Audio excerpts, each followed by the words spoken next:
Hi, Susan Wood here with the Utah League of Cities and Towns. Chances are last July you noticed something a little bit different about this celebration going on in Utah. It was because of fireworks like this.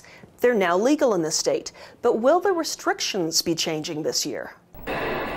These are the so-called cake fireworks. They can shoot up to 150 feet in the air and are mounted to a base of clay to make them more stable.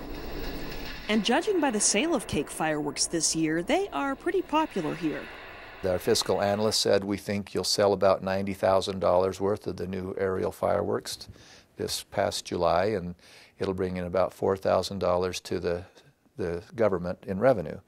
Well, we did not sell $90,000 of aerials. We sold $8 million worth of aerial fireworks, and it brought in about $500,000 of tax revenue. State Representative Jim Dunnigan was behind the change in the fireworks laws, which he says kept people from traveling outside the state to buy these aerials. Certainly, if we're going to have $8 million worth of sales, we might as well just have them here instead of in Wyoming.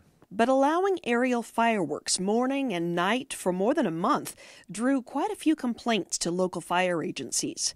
Some folks said they couldn't sleep. Some of their pets were scared.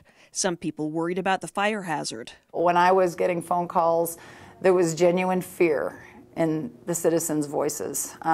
They would complain about waking up the next morning and there were shells on their roof, shells in their backyard, shells on their vehicles. And to them, that equates to fire potential. Representative Dunnigan now wants a change to the fireworks law, one that a legislative interim committee just approved.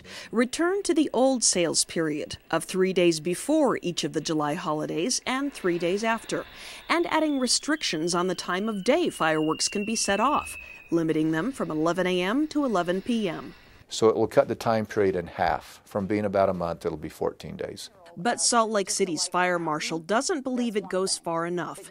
These fireworks are designed to shoot up high and cool off by the time they land, but elevations change.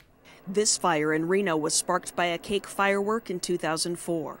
Chief Ellis is also worried about safety at the point of sale, with 500 grams of gunpowder in brightly colored cardboard packages on the ends of grocery store aisles. Your kid can go up and grab it pretty much like they would grab a box of Cheerios. They don't know the difference in terms of, this is an explosive or this is a box of cereal.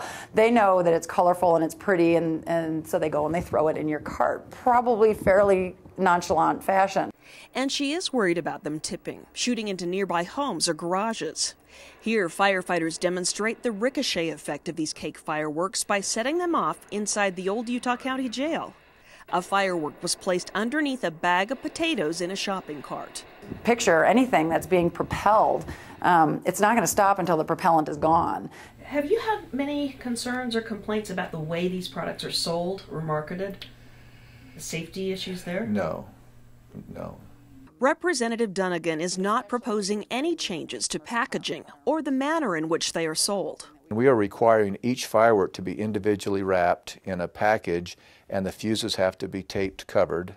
In fact, if you've tried one of these, sometimes it's a challenge just to get the fuse protector off so that you can't ignite it.